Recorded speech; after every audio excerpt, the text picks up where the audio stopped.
I'm 52 years old, and for most of my life I thought I had a pretty good grasp on what love was supposed to look like. Stable, predictable, respectable. I married young, had 2 kids, got divorced, and spent the next 20 years pouring my energy into work and friendships, especially my friendship with Diane. She was my anchor when things felt too heavy. I didn't chase romance anymore. I thought I was past all that until something happened that made me question everything. I never thought something like this could happen to me. Please don't make the same mistake I did. It was a quiet Thursday afternoon, the kind where the house feels a little too still and your thoughts start echoing louder than you'd like.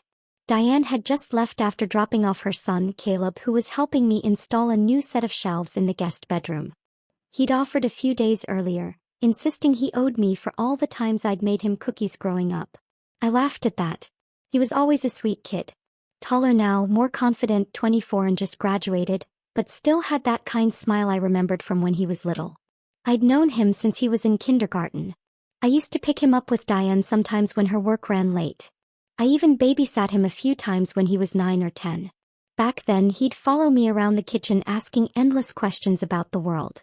But now the boy was gone, and in his place was a man I barely recognized in all the ways that count. We worked side by side for about an hour, measuring, drilling, passing tools between us. I was kneeling on the floor sorting through screws when I felt his eyes linger. Not in a disrespectful way but different. Curious. Made me pause then brush it off. I was wearing jeans and a loose blouse, nothing fancy and certainly nothing meant to invite attention. But still the air shifted just a little. "Hey Carla," he said, breaking the quiet. "Can I ask you something kind of personal?" I looked up, surprised. "Sure, what's up?" He hesitated. I could see him weighing the words. His fingers played with the edge of the tape measure and his eyes didn't quite meet mine. "Have you ever done something just because it felt right in the moment, even if it might be complicated?" I blinked. "Well, I think we all have at some point." "Why?" He exhaled hard through his nose. I feel like I can trust you. You've always been kind to me and I respect you more than most people in my life." His voice dropped and there was a kind of honesty in it I hadn't heard in a long time. "But lately I've been thinking about things differently. About people. About you." I froze. I didn't move, didn't even breathe for a second. He saw the expression on my face and quickly added, "I'm sorry that came out wrong. I don't mean to make you uncomfortable, I swear. He ran a hand through his hair. "I've been holding it in for a while, and I just needed to say something before I lost my nerve." The room felt warmer all of a sudden. My heart was thudding, not in panic but in something far more confusing. I stood slowly, brushing off my knees, trying to find the right words to ground both of us. "Caleb," I said softly, "I've known you since you were a kid." "I know," he said. "And I know how that sounds. But I'm not a kid anymore. I haven't been for a long time." There was a long silence, the kind that feels heavy and sacred, like stepping into a room you're not sure you belong in. He wasn't asking for anything, not yet, but something in his voice told me he was offering a truth that mattered to him. "I'm not saying I expect anything from you," he went on. "I just wanted you to know I admire you. You make me feel seen in a way that most people don't." I sat down on the edge of the bed, my mind racing. Not with fear, not with shame, just questions. How did I get here? Why did this feel less like a mistake and more like the start of something I wasn't ready to understand? I looked at him then, really looked, and for the first time I saw the man he'd become. Thoughtful, steady, brave in a way that was quiet and respectful. "Thank you for telling me," I said, my voice quieter than I meant it to be. "But I need a little time to think." He nodded. "Of course. I didn't want to keep pretending, that's all." We didn't speak much more that afternoon. We finished the shelves in silence, the kind that carried 1,000 unspoken thoughts. When he left, he smiled, not expectantly but warmly, like someone who had set something down and could finally breathe again. I closed the door behind him and leaned against it, feeling the weight of something I hadn't felt in years pressing gently against my chest. Something had shifted and I knew deep down things would never be the same. The next morning I woke up earlier than usual. The sun hadn't fully risen yet and the house felt cold and too quiet. I wrapped myself in my robe and made my way to the kitchen, hoping a strong cup of coffee would clear my head. But the moment I sat down at the table, it all came rushing back. Caleb's voice, the look in his eyes, the honesty in what he said. I cupped my hands around the mug and stared out the window. My backyard looked the same as it always did. Neatly trimmed hedges, a wind chime swaying gently in the breeze. But inside, I felt like the furniture had been rearranged without my permission. I wasn't angry. I wasn't even upset. I was shaken, stirred in a place I hadn't been touched in years. Diane called around 10 o'clock just to chat. She had no idea, of course. We talked about her garden, a recipe she wanted me to try, and some books she'd read for her online book club. I listened, responded when I had to, but most of my energy was spent keeping my voice steady. All I could think about was her son, what he said, what it meant, and how I was supposed to feel about it. Later that afternoon, I found myself standing in front of the hallway mirror, the one near the linen closet. I studied my reflection longer than I usually did. The fine lines around my eyes, the silver streaks near my temples. Once things I tried to cover or ignore now looked different. Not flaws but history. Proof that I'd lived, loved, lost, endured. And somehow in the middle of that someone saw me. Not just as Diane's friend or as Miss Carla, but as a woman. That realization stirred something in me that I wasn't ready to name. Around 6 I got a text from Caleb. "Hey, hope your day is going okay. I didn't mean to throw anything off. I meant what I said, but I respect you no matter what. Just wanted you to know that." I stared at the message for a long time, my thumb hovering over the keyboard. Finally I typed, "Thank you for your honesty. I'm still thinking through everything, but I appreciate your kindness and how you said it." I hit send before I could second guess it. That night I had a glass of wine, something I rarely do alone, and sat out on the back patio wrapped in a blanket. The sky was clear, stars scattered like tiny promises across the dark. I remembered how years ago I used to dream big romantic dreams. But somewhere along the way I stopped. Life had a way of closing in, trimming back the edges of who I used to be. And now Caleb had reached into that forgotten place with just a few words. I don't know what I expected, but the next day he stopped by again. He had forgotten a small toolbox in the guest room, or maybe it was just an excuse. Either way, I let him in. He stood in the doorway for a moment like he was waiting for permission to breathe. I gestured toward the table. "You want coffee?" He smiled. "Only if you're having one too." We sat in the kitchen. The light was warm and the silence felt gentler this time. He didn't push. He didn't bring up what happened. Instead, we talked about music. He told me about a concert he'd gone to in the city, and I told him about the cassette tapes I still kept in the garage, long forgotten but full of memories. As he spoke, I watched his face. How expressive it was, how deeply he listened when I spoke. There was a care to him that I hadn't seen in men my age in a long time. No pretense, just presence. Then, without warning, he said, "Can I ask you for that favor now?" I blinked. "What favor?" He hesitated, then leaned in, not too close but close enough that his voice dropped into something more vulnerable. "Just don't pretend like you don't feel it too. That's all I'm asking." My breath caught in my throat. The room grew quiet again, except now it wasn't uncomfortable. It was charged. I didn't answer right away. I couldn't. But I didn't pull away either. Instead, I reached out gently, touching his hand as it rested near his mug. "I don't know what this is yet," I said, "but I'm not pretending." He nodded slowly, and in that stillness, something settled between us, unspoken but very real. Whatever happened next, I knew I was stepping into unfamiliar territory, and for the first time in years I wasn't afraid. So that was it. Ethan had approached Emily in the beginning just to get close to me, to make me fall in love with him so he could secure a return to city quota. But he didn't expect the reinstatement of the college entrance exam to come before that. When he did get into college, he couldn't bring himself to dump his rural wife for the sake of his reputation. Still, he resented me for it and took a mistress to humiliate me. In my past life, I had protected his pride and never told him his grades weren't even close to passing. The college slot was something my dad gave him. That unearned success filled him with false confidence, made him believe his knowledge alone was enough. He wanted nothing more to do with a village girl like Emily. In his eyes, she was just an illiterate bumpkin, not worthy of a future college graduate like him. Emily didn't know his real thoughts. She was still dreaming of marrying him. Twisting her fingers shyly, she said, "Besides, I already belong to you." My body went stiff. So they'd already slept together. Ethan showed no emotion. "Just because we slept together, does that mean I have to marry you?" Emily burst into tears and ran away. I slipped away too, but on the road back I ran into Ryan Carter, who was still hard at work. While the other city youths were relaxing under the shade, Ryan was under the blazing sun, digging and planting, sweat pouring down his muscular body in steady streams. I felt my mouth go dry just watching him. I was going to walk away but couldn't help remembering what had happened in my past life. Back then, my dad had asked me to share the news with the city youths about the reinstatement of the college entrance exam.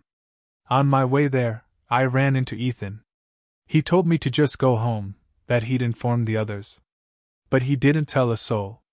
It wasn't until 1 month before the exam that the others finally found out and scrambled to catch up. In the end, only Ryan met the cutoff score. Sadly, Ethan maliciously reported him and Ryan was disqualified during political review. Still, he later became a national researcher and made major contributions. His parents were also posthumously cleared of wrongdoing. In my past life, only Ethan got into college. Behind the scenes, he blamed everything on me and a few of the other city youths. Those with connections began targeting both me and my dad. This time, I would become their benefactor.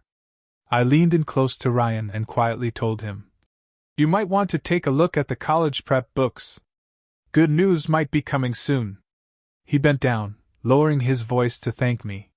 His bare chest muscles were so close to my face I could feel the heat radiating off him. His masculine scent hit me in the face, dizzying me. Dad really knew how to pick him, I thought dazedly. Now that Ryan had enough time to study, I was sure he could perform even better. I planned to use Dad's one and only college slot to recommend him. That should cancel out the background check issues.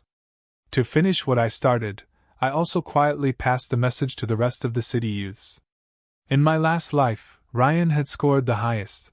Ethan was second, but nearly 100 points behind, and that was with Ethan having 5 extra months to study. If the others started preparing early, Ethan wouldn't have the chance to take advantage of them again. Wanting the chance to return to the city youths threw themselves into their studies like their lives depended on it. Meanwhile, Ethan was still stuck in the fantasy of his past life. He didn't study, didn't notice anything odd. He was too busy bragging to everyone in the village about how he was going to be a college student who lived on a government salary. Over time, the villagers actually began to believe him.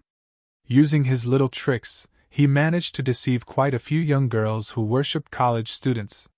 He coaxed them into sneaking valuables from home to give him little by little, day after day. I quietly watched. Since it wasn't life-threatening, I didn't step in.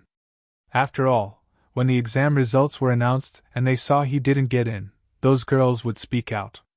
Ethan was really making a name for himself in the village. The villagers, most of whom were illiterate, blindly worshipped anyone with an education. Every day there were farmers volunteering to help Ethan with his chores. Even the matchmaker came by uninvited, saying she wanted to introduce him to the prettiest and wealthiest girl in the whole village. Wherever Ethan went, people treated him with reverence, nodding, bowing, falling over themselves to please him. For a while, he was riding high on fame and praise. "Ethan, when you make it big as a college student, don't forget us poor folks." Thanks to the villager support, Ethan was eating meat and delicacies every single day. While the others were studying, he was feasting and goofing off, not touching a single book. The villagers' obsession with educated people had become borderline delusional. Even I started to feel uneasy. If someone like Ethan could get into college in my last life, why couldn't I? I prepared a gift and went to ask Ryan Carter to tutor me. When I got there, he was shirtless again. His strong arms made my blood pressure spike. After hearing why I'd come, he agreed without hesitation. I also asked Dad to buy me a stack of college prep materials, and just like that, I started studying with the other city youths. I was naturally good at liberal arts, but I was completely lost in science. Ryan had a talent for breaking down complex math problems, explaining them so clearly that even I could follow. I was exhausted every day, but I felt a deep sense of satisfaction. Meanwhile, Ethan was the most sought-after man in the village, and Emily couldn't sit still any longer. She came looking for me. "Madison," she said, Let's work together to get that girl who kicked out, then we can compete fairly. I shook my head, but Emily thought I was just pretending. He's going to be a college student, a government official one day, she insisted. I shrugged and gave her a suggestion. If you want results, let people see your relationship firsthand. That works better than words. She seemed to have an epiphany and walked away. But before she left, her eyes drifted toward the college prep books beside me and she secretly slipped one into her sleeve. I didn't realize what had happened until the next day when I noticed that Ryan's handwritten math notes, made especially for me, were missing. At first I didn't think much of it, but a few days later rumors started. They said I was sneaking into the youth dorms to sleep with Ryan. Even worse, some claimed Ryan was selling his body to boost his chances of getting into college. It was obvious who started those lies. I kicked open Ethan's door and dragged him out to the village gate, confronting him in front of the entire crowd. Everyone came to watch the drama unfold. I handed out the practice problems and study notes I'd worked on these past few days. I, Madison Taylor, have dreams too. I want to go to college. Some jealous lowlife can't stand seeing someone else improve. I wonder who that could be. Ethan flushed deep red. He hadn't realized I'd been reborn, still believing the second chance was a gift from the heavens meant only for him. In his mind, he was in complete control. He sneered. You, a village girl? You think you can go to college? Keep dreaming. Someone like you is meant to rot in the dirt your whole life.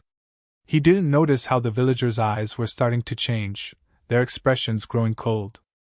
I pushed just a little harder and Ethan took the bait. He roared so loud his voice cracked. I'll say it here and now. In this whole village, including the city folks, only I'll pass the college exam. If you get in, I'll eat every pile of manure in this village clean. But if you don't, you'll kneel and give me 100 cows. From that day forward, I pushed myself even harder. I studied until I could fall asleep standing up. The villagers mocked me, saying I was delusional. Dragons give birth to dragons, phoenixes give birth to phoenixes. You're just a dirt girl, Peach, they'd say, using the nickname I once had. You should stop dreaming and just use your looks to snag Ethan. Be his wife, beg for mercy in bed, and you won't lose face. I gritted my teeth and refused to give in. Luckily, Ryan was always there behind me, supporting me every step of the way. The day of the exam results finally arrived. The mailman came running into the village, waving his arms excitedly. Good news! 4 people from our village got into college! And one of them is even the top scorer in the entire province. He called out 2 names first, then paused.